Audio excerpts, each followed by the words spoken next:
All right, Shalom. Before we start, we're going to give all praise, honor, and glory to Yahweh, by Hashem Yahweh Shai, by Hashem Rakak Wadash. Double honors to the apostles and elders of Great Millstone. Peace and salutations to the hopeful elect. All right, today's topic of the video is I'm gonna title it "Sex Before Marriage is Not a Sin." All right, and a man can have multiple women. All right, because there's this modern day people. Well, for first starting with sex before marriage. Sex before marriage is not a sin, or it's not fornication. Okay, you got people thinking that you must get married before you have sex. Well, sex is the marriage. All right, that's what consecrates the marriage. All right, because back then, our people, our ancestors, our forefathers, that's how they, consecrated the marriage. Of course, they had feasts, and festivals, but the sex is the marriage. Okay, so sex is, intercourse is marriage. All right, so sex before marriage is not uh, the way they teach it now is not true. All right, it's not fornication. We're gonna get that what that word fornication means. All right, and then the other, they got and now and also in modern times, this whole thing about having one wife. Now, there's nothing really wrong with it, but when we gonna get into towards the kingdom, we're gonna have the Israelite man's gonna have multiple women. All right, and some even do it now, but should you be doing it now? Hey, that's up to you. Not really, but whatever you do, that's on you, man. Because right now we're in the times of privacy, and you don't want to get distracted. Women are a distraction. All right, even shout out to our sisters, but sometimes the ones in the truth, they could, they still have their women nature. They still want attention, still want to do things. All right, and then they're more. I believe the women in the truth are more. They're more aware of what's going on. Of course they are because the spirit of Yahweh Shem Yahweh Shah. But ultimately, you know, they still have that womanly nature, still want to be, have attention and all that. And there's nothing wrong with that. But as an Israelite man, you gotta get this truth you are. All right, you gotta be focused. All right, you can't, you know, um, be distracted. All right. So we're gonna get a few precepts I got. All right, we're gonna start with Genesis 24. Uh, Scroll all the way down here. I'm gonna start at look, Isaac marries Rebecca. I'm gonna start at 62. And it says Isaac came from the way of Salaki, and Isaac came from the way of the well, uh, Lahai, Laharoy, Salaki, if I'm saying that wrong, for he dwelt in the south country. And Isaac went out to meditate in the field at the eventide. And he lifted up his eyes and saw, and behold, the camels were coming. And Rebekah lifted up her eyes, and when she saw Isaac, she lighted off her camel. For she had said unto the servant, What man is this that walketh in the field to meet us? And the servant had said, It is master. Therefore she took a veil and covered herself. And the servant told Isaac all things that he had done. And Isaac brought Rebekah into his mother's Sarah's tent, and took Rebekah, and she became his wife. Now, what do you think that if you put two and two together, what do you think he did with her in that wife? I mean, in that tent. All right, he laid with her. He got busy. They got busy in the tent, and she became his wife, and loved her. And Isaac was comforted after his mother's death.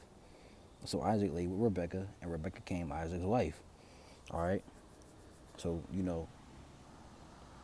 that's how things were.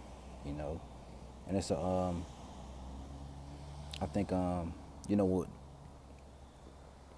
back then, it's not like today. It's not like how it is now when got the women. They want to be sexually free. They want to be liberated. They want to do what they want. No, back then, you only had one man, right?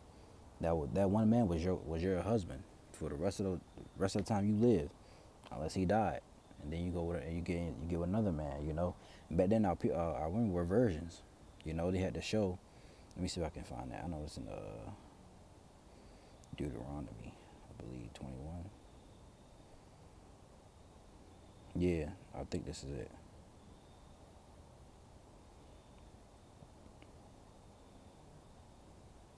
No, it's not it.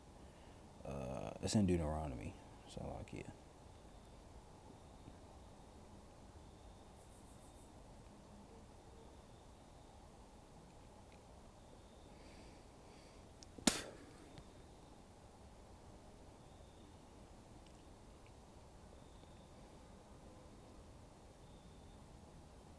I think this is it. I'm gonna read this in the NLT so we can get a better understanding. Deuteronomy 22 and let me see. I believe it started at 13. It says, suppose a man marries a woman, but after sleeping with her, he turns against her and publicly accuses her of shameful conduct, saying, when I married this woman, I discovered she was not a virgin. So back then, our women were virgins. They had to show that token of marriage, which was, what we call today is the cherry popping, you know, and he had to use a cloth, right? Verse 15, and let's read that again. Suppose a man marries a woman. How you think they married? Suppose a man marries a woman, but after sleeping with her, he slept with her. I mean, he had sex with her. You know, that was the marriage. He turns against her and publicly accuses her of shameful conduct, saying, when I married this woman, I discovered she was not a virgin. Then the woman's father and mother must bring the proof of her virginity to the elders as they hold court at the at the at the town gate. All right.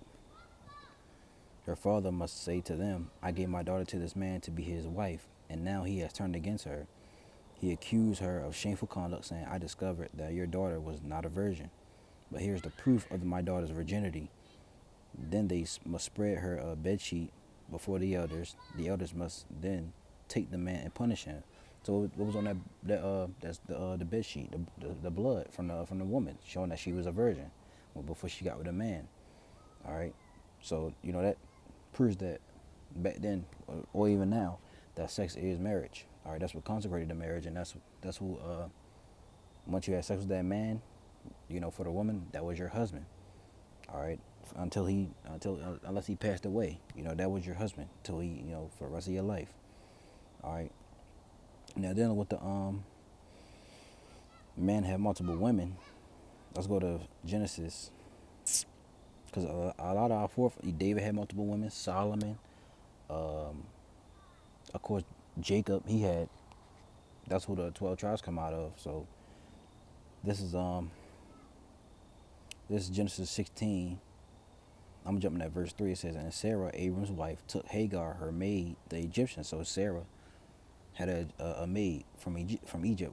Her name was Hagar. And Sarah, Abram's wife. Let me start at the top. Verse 2. And Sarah said unto Abram, behold, now the Lord Yahweh hath restrained me from bearing. I pray thee, go in unto my maid. It may be that I may obtain children by her. And Abram hearkened to the voice of Sarah. And Sarah, Abram's wife, took Hagar, her maid, the Egyptian, after Abram had dwelt 10 years in the land of Canaan, and gave her to her husband Abram to be his wife. So Abram had two wives. There would be wives or concubines, right? And he went in unto Hagar, and she conceived. And when she saw that she had conceived, her mistress was despised in her eyes, right?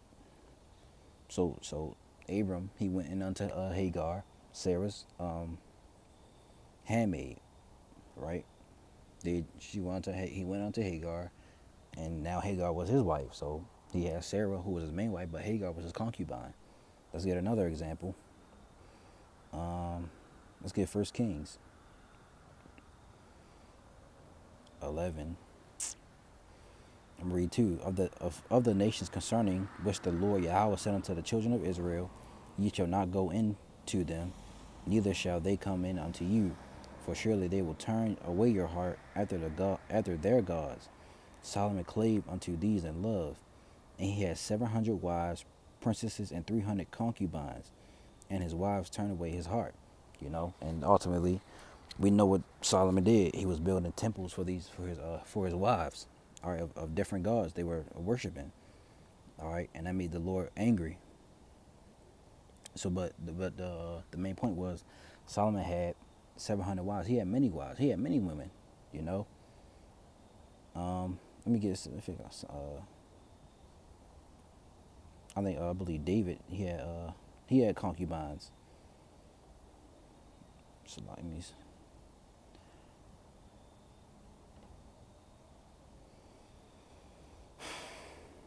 I know it's in Samuel. It's in I believe. Let me see.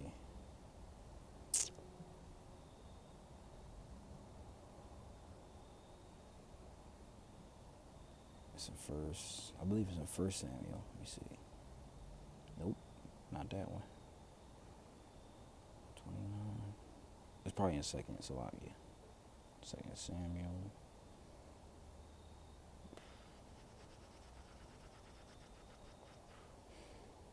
If I can't find it, that's all right. But Samuel had he had concubines.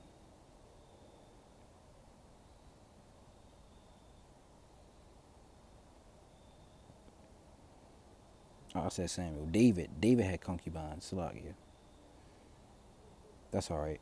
But let's get this Genesis 30. I'm gonna start at the top. I'm gonna jump in at verse 2. It says, "And Jacob's anger was kindled against Rachel, and he said, Am I in God's stead, who hath withheld from thee the fruit of the womb? And she said, Behold, my maid Bilhah, go in unto her, and she shall bear upon my knees, that I may also have the children by her. And she gave him Bilhah her handmaid to wife, and Jacob went in unto her. And Bilhah conceived and bare Jacob a son." All right. So Bilhah, Jacob's wife. I mean, it's not Bilhah. Rachel. Rachel had a handmaid named Bilhah, and there was another one, I believe, in the same chapter. Bilhah, not Rachel and Leah. They had handmaids named Bilhah. Bilhah was Rachel's handmaid, and Leah was Zilpah's. Zilpah was Leah's handmaid. This is Genesis 30 and verse.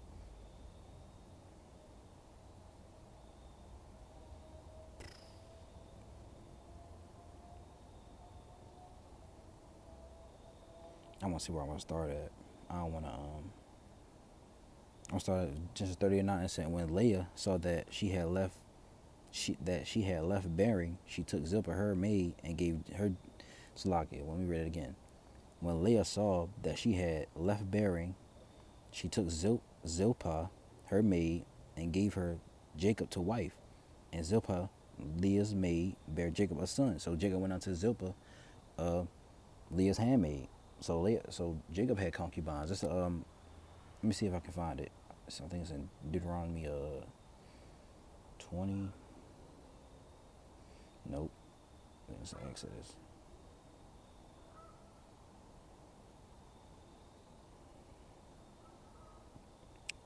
Another wife. 21:10. It says, if he take him another wife, her food, her raiment, and her duty of marriage shall he not diminish. So a man can have multiple women. All right, but women don't want to hear that nowadays because this society we in is Babylon, the Great, Esau's kingdom. They push that one woman thing. The Christian church does that as well. Let's read this in a different translation. NLT: If a man who has married a slave wife, takes another wife for himself, he must not neglect the rights of the first wife to food, clothing, and sexual intimacy. Right? You must treat your first wife the same way as your second wife. You know, and the same thing goes for her. You must treat the second wife the way your first wife. All right. I believe it's another one. Let me see concubines.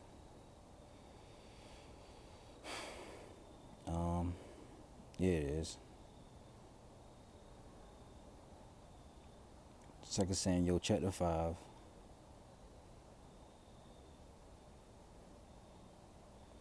verse 12. And David perceived that the Lord Yahweh has established him king over Israel, and that he had exalted his kingdom for his people Israel's sake. And David took him more concubines and wives out of Jerusalem after he was come from Hebron, and there were yet sons and daughters born to David. So David had concubines. All right. So men can have multiple women. There's nothing wrong with that. But in today's society, they demonize it. Because women nowadays don't like competition. They hate that. But in the kingdom, or going towards the kingdom, let's get Isaiah 4:1.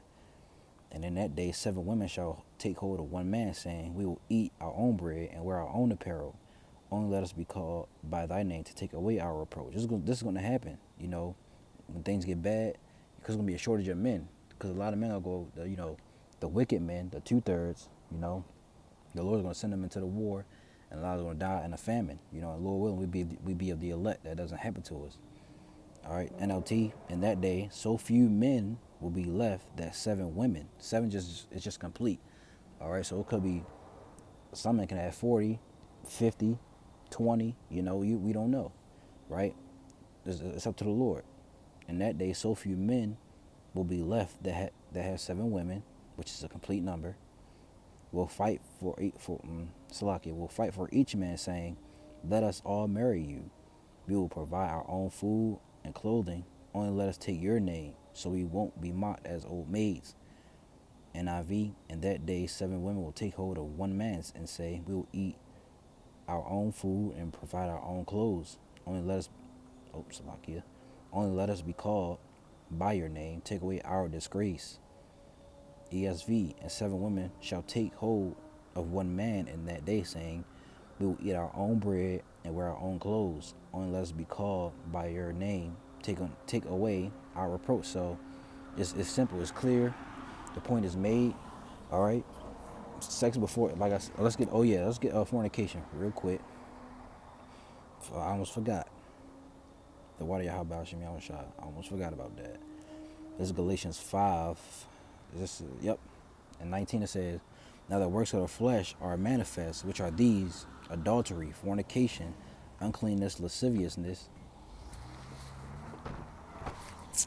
idolatry, witchcraft, hatred, variance, emulations, wrath, strife, seditions, heresies, envyings, murders, drunkenness, revelings, and such like, of the which I tell you before, as I have also told you in time past, that they which do such things shall not inherit the kingdom of the Most High." Let's get that. Let's look at fornication,